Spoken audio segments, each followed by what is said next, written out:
Welcome to the third and final video about how our COVID-19 experience is something like a personal cancer journey and all the gifts we can get from it. While this is a time to stay apart physically, it's a time to come together spiritually, emotionally. Our lives deeply affect others.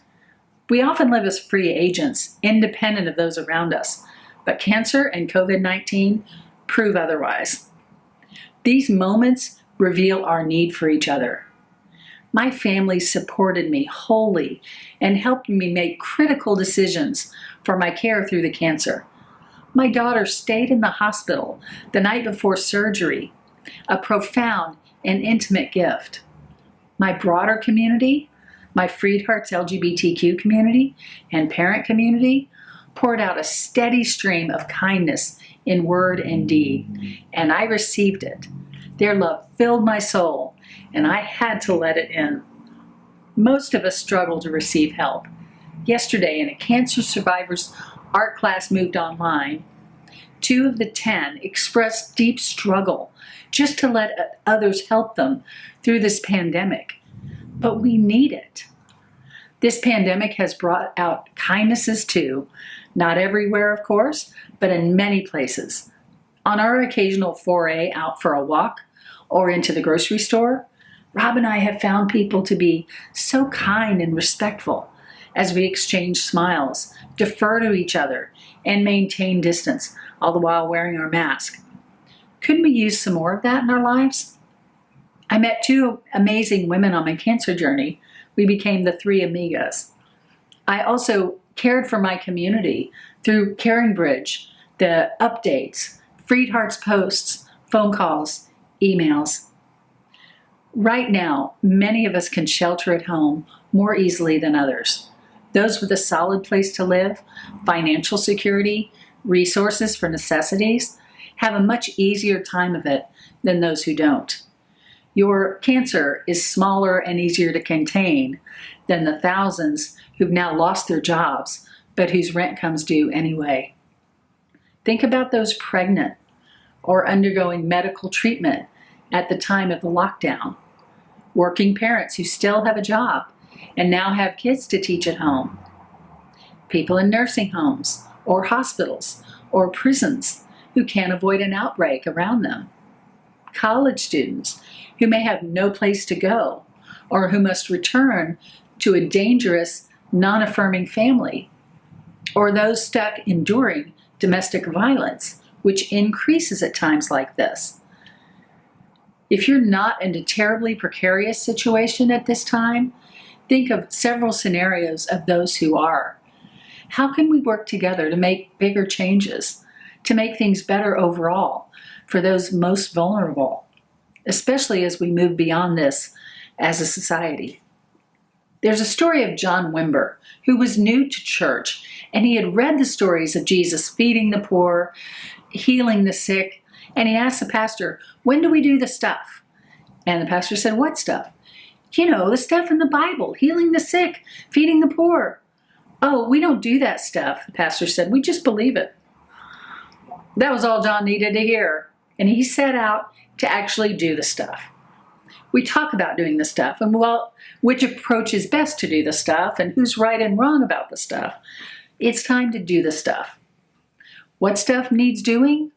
We can see which pieces aren't working if we pay attention, if we listen to those who need help, including ourselves. I saw that my knowing what to do wasn't the same as doing it. Meditation, calming my mind, stretching my body were vital pieces, health-giving pieces that I knew I needed, but I always pushed them back because I was too busy. It became about what would sustain me. Yes, I'd gotten through all those years with rainbow colors, but I wasn't discharging the stress. I made the change to push the healthy items up to the top of the list, and I did them because I have so much more to say and do, and I still want to see my grandchildren. I'm not thinking 10 years out, I'm thinking 30. We need to think long-term for our community as well. What systems are showing themselves to be broken? I could start talking about it, but I'm afraid I couldn't stop. Seriously, I tried to list a few things, but each requires so much bigger conversation. Instead, perhaps we follow advice Fred Rogers' mother gave him during a crisis when he was a child. She'd say, look for the helpers. There are always helpers. Join in what they're doing. Make whatever difference you can. That's what I did 10 years ago when I saw the harm to the LGBTQ community, and I started FreedHearts. I did the stuff, and I still do. Wherever your sphere of influence is or interest is, do the stuff there.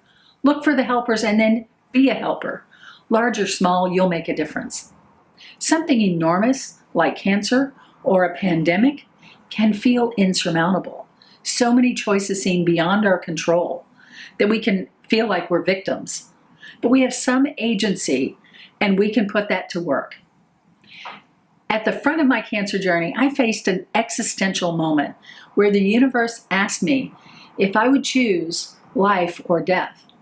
Would I take on the mindset necessary to produce life or slip into a headspace of death? In one life-changing moment, as I sat in that hospital bed, I chose life.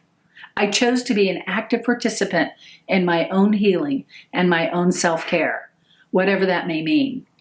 My extraordinary family, medical team, and support community were indispensable. And my early caught cancer was 100% curable. But if my head had been in a different place, I think my body would have followed. In this continuing pandemic of still expanding proportions, we too face an existential crisis. We too can choose life. Not just life for those with resources, but for the least of these, the least resourced, for all of us. We can choose a change in our course. We can choose a generous concern for others. We can do the hard work of truly loving our neighbor. Make the difference you're here to make. Evaluate and change the systems that need to be changed. Do the work that must be done. And care for that beautiful self that you are. I can hardly express my gratitude for the journey and the new improved me I have become. Treasure this fragile and resilient life. We may whistle in the dark as if we're immune to hardship, but it comes anyway. I never thought I'd get cancer, and then I did. I've lived a hearty and courageous life, overlaid on an acute awareness because of my parents' early deaths that cancer or anything can slip in and steal your life away. But that face-to-face with my own mortality is at another level, and it was a precious gift. Cancer, COVID-19, or many other things can affect anyone, anytime. Appreciate what you have. Love those around you. Take care of yourself and each other. Think common good. Step in where systems have failed. Be the love you want to see in the world.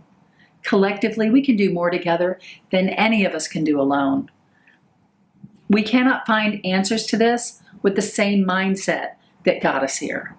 We're going to have to rethink our way in this global family we live in. It has been a joy to share my heart with you in this video series. We have extensive resources and vibrant community for LGBTQ, for parents, educators, therapists, and those in the church. Just come say hello at freedhearts.org. I would love to connect with you. And remember, above all else, you are beloved.